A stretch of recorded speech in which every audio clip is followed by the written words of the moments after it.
88,000 श्रोताओं में जो मुख्य थे उनका नाम था सोनक जी महाराज। तो 88,000 ऋषियों को कहा जाता सोनकादिक ऋषि। और उन ऋषियों की एक विशेषता बताएं, उनकी उम्र इतनी बड़ी कि उनकी उम्र में ना जाने कितनी बार इंद्र बदल गए। भाव से बोलो ना एक बार, ऐसे नहीं, थोड़ा भाव से बोलना पड़ेगा। कुछ कुछ को तो याद है। जब भी हम आपको कहें भाव से बोलो ना, तो जिस भाव से आप राधे राधे बोलोगे उसी भाव से यहां कथा होगी। एक बार भाव से बोल दीजिए ना। राधे राधे। उन 88,000 ऋषियों की सबसे बड़ी विशेषता ये थी सज्जनों, उनकी जो उम्र थी ना, वो उम्र में वो इतने बड़े थे कि उनकी उम्र में ना जाने कितनी बार इंद्र बदल गए साहब। इतनी बड़ी उम्र वाले ऋषि। एक दिन की बात है, उन 88,000 ऋषियों के बीच में आज मात्र 20 साल के सूत जी महाराज पधारे। मात्र 20 साल जिनकी उम्र है। और सूत जी महाराज जब पधारे ना, तो 88,000 ऋषिगण खड़े होकर सूत जी महाराज को प्रणाम करने लगे, दंडवत प्रणाम करने लगे, प्रणाम करने लगे। प्रणाम का आज प्रथम दिवस है और माताओं को मैं निवेदन कर दूं, देखिए हम आपसे एक विशेष निवेदन करेंगे। कल भी कई माताएं, पर आज मैं रिपीट करूं इस चीज को, कभी भी ध्यान रखना, कभी भी कोई संत महात्मा या कोई भी आपको अगर मिले ना, तो कभी भी उनके चरणों को छूकर कभी प्रणाम मत करो। सावधान, आप दूर से ही थोड़ा झुककर आराम से प्रणाम कर लो, हाथ जोड़कर। कभी भी शास्त्र तो ये भी कहता है कि स्त्री को अपने पति के अलावा किसी भी पर पुरुष का स्पर्श भी नहीं करना चाहिए, चरणों का स्पर्श भी नहीं करना चाहिए। और यहां तक कहा गया है, स्वयं भगवान भी हो ना, दूर से ही प्रणाम कर दो। ये पतिव्रता नारी का सबसे बड़ा धर्म है। इसलिए जीवन में याद रखें, कोई भी आपको अगर महाराज जी भी नजर आ जाए तो दूर से गर्दन झुकाकर प्रणाम कर लें। पर ऐसे नहीं कि जार बना महाराज जी रा पग पकड़ो, नहीं, गलत बात। चरणों को स्पर्श बिल्कुल मत करो, दूर से ही आप प्रणाम करो।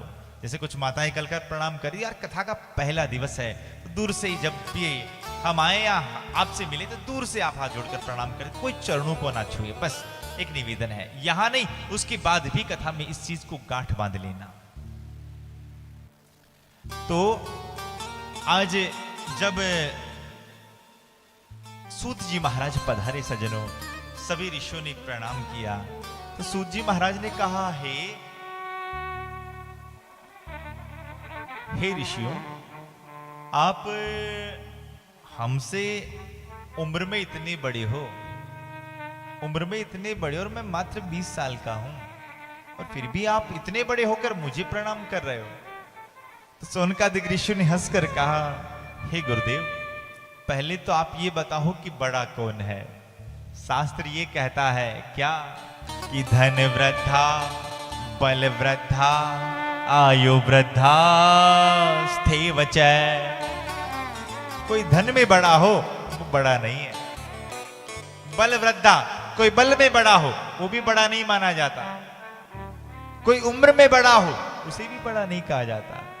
महाराज, बड़ा तो किसे कहा जाता है कि धन वृद्धा, बल वृद्धा, आयु वृद्धा, स्थैव च ते सर्वे अपि ज्ञान वृद्धा, किंकरा शिष्य किंकरा। अरे जो ज्ञान में बड़ा हो ना, तो वही बड़ा माना जाता है। और सूत जी महाराज, आप तो ज्ञान में इतने बड़े हो कि ये जो त्रिभुवन में चमकने वाले सूर्यनारायण भगवान है ना, ये तो केवल और केवल इस धरती पर उजाला कर सकते हैं। लेकिन वो सूर्यनारायण भगवान भी मानवों के भीतर जो अंदर जो अज्ञान अंधकार बैठा हुआ है, उस अज्ञान अंधकार को दूर नहीं कर सकते।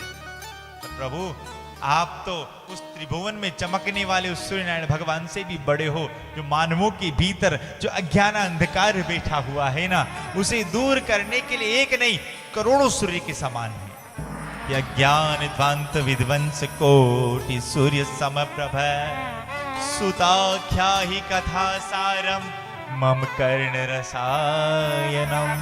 हे सूत जी महाराज, कृपा करो ना, ऐसी कोई हमें कथा सुनाओ जिसको सुनकर हमारी एक काम तृप्त हो जाए।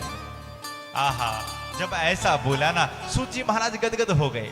और सूत जी महाराज ने तो कह दिया, अरे ऋषियों, मैं तो आपको समस्त शास्त्रों का सार ही सुना दूंगा। आज तो सूत जी महाराज गदगद होकर कहने लगे, आज तो जितने भी शास्त्र है उन शास्त्रों का सार ही सुना दूंगा। और मैं जो तुम्हें सुना रहा हूं ना, उसे अगर तुमने सच्चे ढंग से सुन लिया ना, तो एक बात बताएं, ये जीवन का जो सबसे बड़ा भय है, वो भय से भी मुक्ति हो जाएगी। जीवन का सबसे बड़ा भय क्या है? सबसे ज्यादा डर किससे लगता है? कणों लागे बताओ, सबसे ज्यादा डरते किससे हो? बताओ भाई आचार्य जी। हाँ, किससे डर लगता है? मरने से। भाई डर लगता है कि नहीं लगता है? सबको डर लगता है। तो ये भागवत कथा के लिए सूत जी महाराज सोनकादिक ऋषियों को कह रहे हैं कि अगर कोई व्यक्ति अगर सच्चे मन से अगर इस कथा को सुन ले, तो वो डर भी समाप्त हो जाएगा।